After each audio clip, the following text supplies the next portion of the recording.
Hello, in this video I'm going to be doing an orchid haul from Sorella Orchids.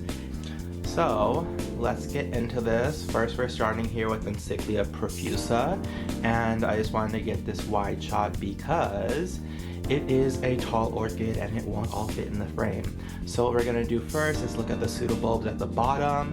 Okay, so here are the pseudobulbs. We have 1, 2, 3 mature pseudobulbs, and we have a little itty baby new growth right in there. Now for the flowers. Okay, so here's a close-up of the flower. So it's like a creamy, sort of like light lime green pastel-y type color on the petals and sepals, and then there's this white lip, typical Encyclia shape of the lip, and there's some really pretty purple veining on the lip right there. And they have an interesting fragrance, which is why I sort of picked this one up. The fragrance is like, it's cinnamony, but there's also like, I want to say like a sort of milk candy type of scent. It reminds me of some sort of Japanese candy that I've had before, but I can't remember exactly what it was. But oh, it reminds me of licorice, actually, not Japanese candy. It reminds me of Twizzlers and a little bit of like cinnamon in the background. So it's definitely got an interesting fragrance, and that's kind of why I picked it up. But yeah, this is my little baby, the Encyclia. Well, not little because she's like 1.5 feet tall. But yeah, this is my Encyclia profusa from Sorella Orchids. I don't really want to dig in to the medium right there, and I don't see any roots at the bottom, but Encyclias are really easy to grow, and now that I live near the beach, they should be no trouble at all. Let me get that focusing good. Okay, yeah, there should be no problem at all now that I'm here near the beach, because I did have some issues with my Encyclias when I lived a little bit further inland and in the city that in Ventura, where I used to live on the east end. It is significantly, I want to say 20 to 30% less humid than over here where I am by the coast now. So hopefully the extra humidity is going to make it easier to grow Encyclias, because I have had issues with them in the past. Now let's get on to the second orchid that I got from Sorella's, and this is actually a redo of one of my favorite orchids that died while transitioning into the grow tent environment. So let's get into that.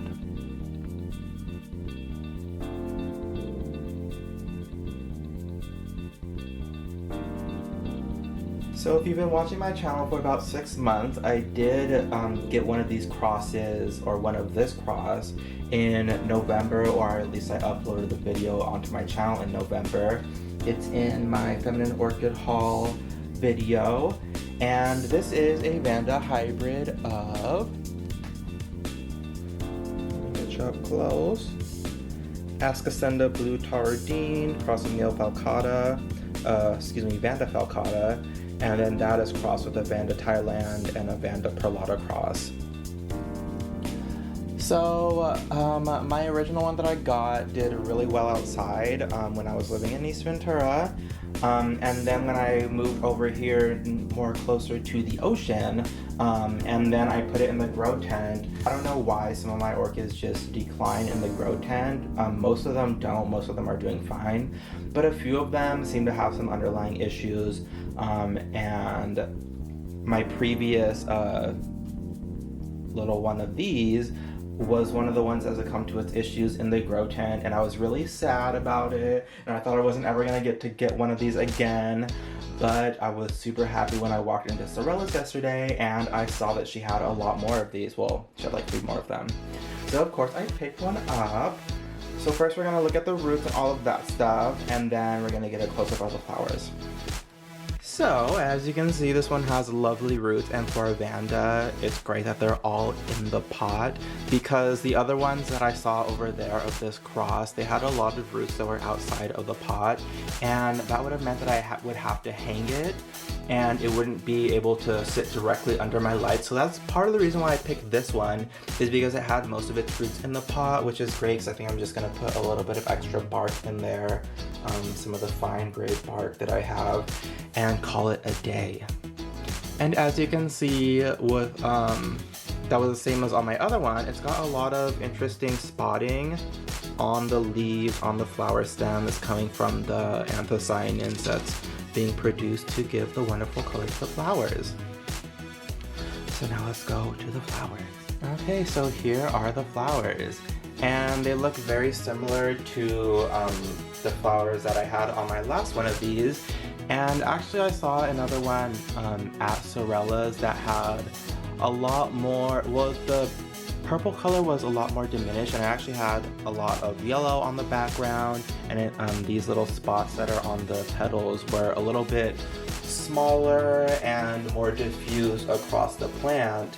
But again, the roots weren't really giving me what I needed, and I just prefer this look of the cross better to the more unique one that was over there. So I want to say these flowers look a little bit different than the one I got back in February, but now I'm looking back on my Instagram and they do look very similar. Although I think these ones have a better form or a better just presentation of the individual flowers as far as holding the petals and sepals in a nice way than my other one did. So I'm happy about that. I don't know if this is close enough. I want it to sort of be all up in the camera right there. Yes. There we go. So they're super pretty. Very thick, very waxy. Oops, sorry about that. They've got a nice little spur right here at the back. And yeah, they're just super pretty. And they have a really strong fragrance. Well, I would say moderately strong, but it does smell like, I want to say raspberry and like artificial vanilla, like vanilla ice cream or something like that. Not super creamy, but it definitely does smell more on the artificial side, but I'm definitely getting raspberry and vanilla fragrance from these. And yeah, they're just so pretty. I love the spotting on them. I love the fragrance. They're just beautiful flowers.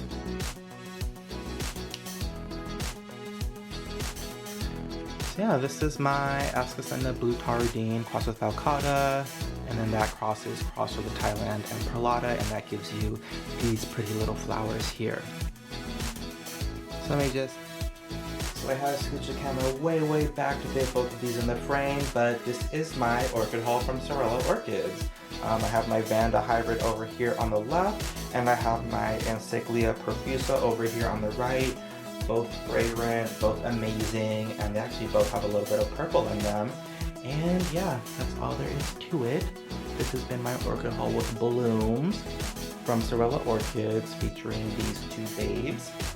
Thanks for watching, and I'll see you in the next video. Bye.